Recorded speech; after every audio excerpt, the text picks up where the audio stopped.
everybody and welcome back to my channel. Just messing about here with the Aleana hand, and I thought I would record this for you. So I've just started on by putting on some a couple of tips here. So I've sized these up, roughed up the nail bed and glued them on. These are XXL stiletto nails and I will cut them down.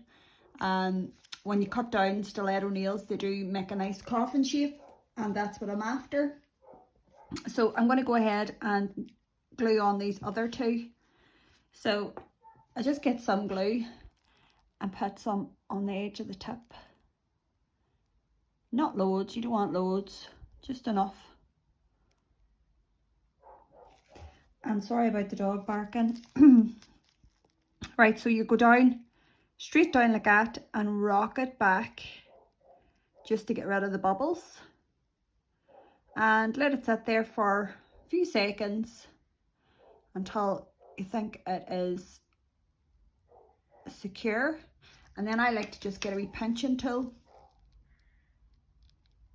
and just pinch in the corners just to make sure those wings are nice and tight. And that's that on. So on to the last one now. I'm just going to do the same. I'm going to go ahead and cut these down.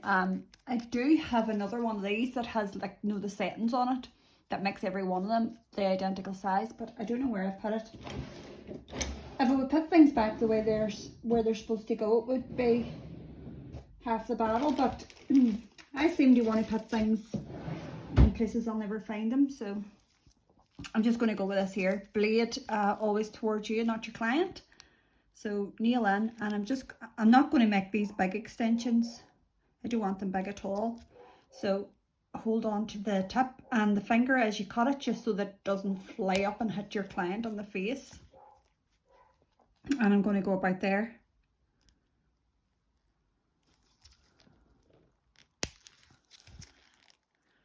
Yep.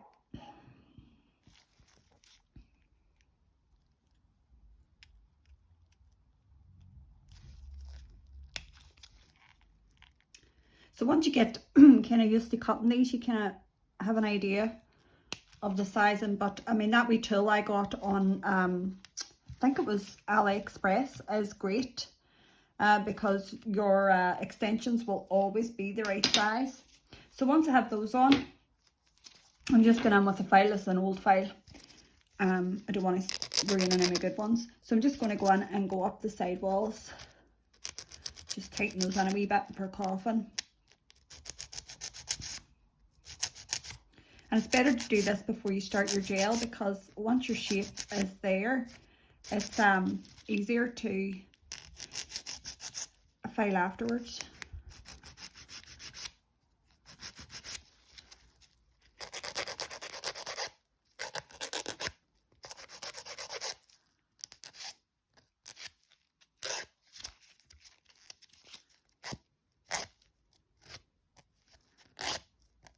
Wee raggedy bits.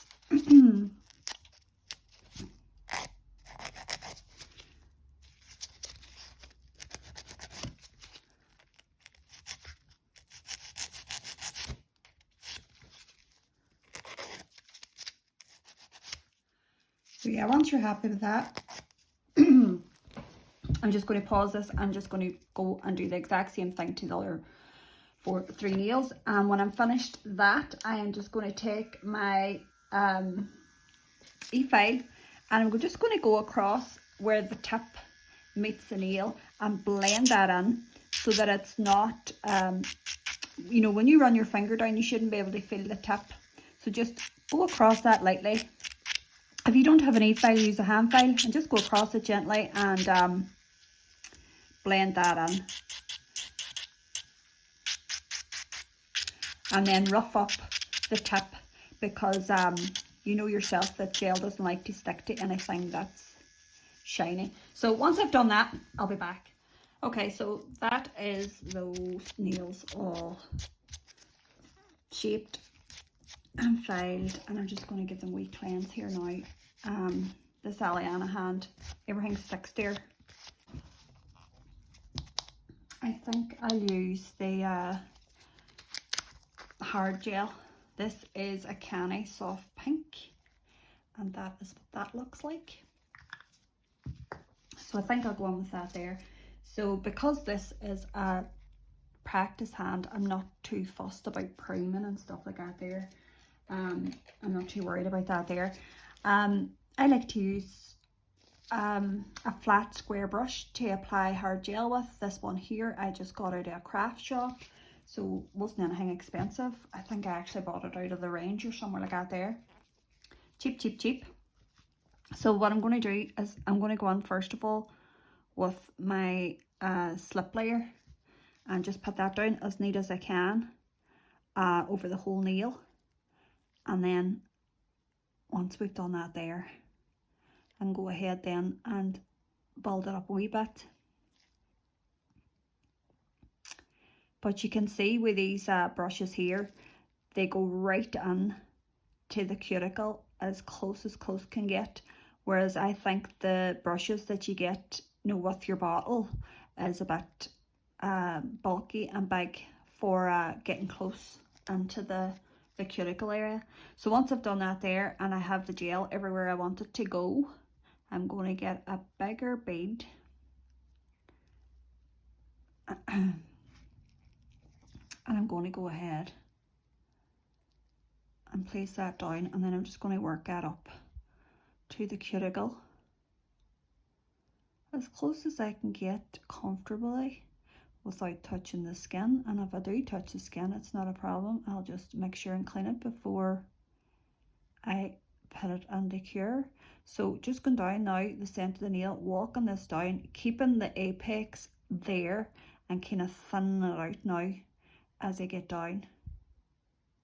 And I like to put my gel through the middle of the nail like this, and then I'll go back in with a detail brush or with this brush here, make sure there's no bubbles, and just bring it down the edges and that. And it's really quite easy, like it's not it's not really that tricky. If you practice, you'll get it. But once I've got it this far here, you can see that the gel's not really sitting. And you look from every angle and see where your gel's at. But once it gets to this here, I will usually just go on with a nice wee detail brush. Nice wee tiny one like this. And I will bring the gel up round as close to the cuticle as I can get it with the detail brush, and round all these wee side walls. Make sure the gel is completely covered, your free edge up right round the cuticle. You see, right in there. And that's why I love doing this with a detail brush, because I mean,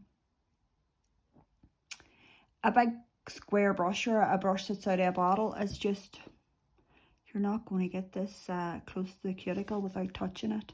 And this really does make your clients' manicures last. And sure, that's what they want. They'll come back to you if they're getting at least 3, sometimes 4 weeks. But you know, I wouldn't advise any longer than that, although I do have people coming back in 5 weeks and stuff with their nails still in place. But I mean, they've grew out ridiculous at that stage. So you can see here that this is starting to fall a bit this side. So just with this brush, I'm just going to lift it up. Lift it up. Now that nail has fell out a bit, obviously. So, and I'm just going to flip the hand upside down for a minute, just to draw that away from the side walls and get let gravity pull that down. Once I'm happy with that, and you can see it has a bit of a dip there, so I need to pull this up here. And these gels self-level really well, so you can see now that's a bit better looking. But for that length of nail, I will need to go in again and add another wee bit of an apex. Pop that into cure. Okay, sorry guys, I got carried away filing here. Just doing my normal filing routine here. So, oh god, I'll show you this one, maybe she won't fall off. So just go in straight to the side wall, straight down, just to take this bulk here out. So I go side wall, same the other side, side wall. Then I do my free edge. Then, because this is a coffin shape, I'm going to angle my file and come in as far as I want to go. Turn the finger and make sure that my edges are sharp and they match the angle of the free edge of the finger. If that makes sense. I'm sure you all know this anyway. And the same on this side. Make sure the bottom's nice and sharp and that it's angled in for the coffin shape. And then I just start and go up the sides, round the cuticle. I've already done this, so I'm just showing you lightly. Up the other side, round the cuticle, and then into the middle, leaving the apex, and finish off down the barrel, looking at every angle as you go. And that is that. So that's them all extended, filed, and ready to paint. So I am just going to give them a clean up and I'll be back to decide what we're going to do with these nails. I have a thinking I'm going to do something nice for spring, like some flowers and maybe ladybirds and bees and stuff like that there, something cute. But we'll see whenever I get back. So back in a minute.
see now if I can move you to a good angle here. So that is now the finished look. I hope you like it, and thank you so much for watching. I'll take a wee photo and leave it at the end, and I'll see you next time. Bye.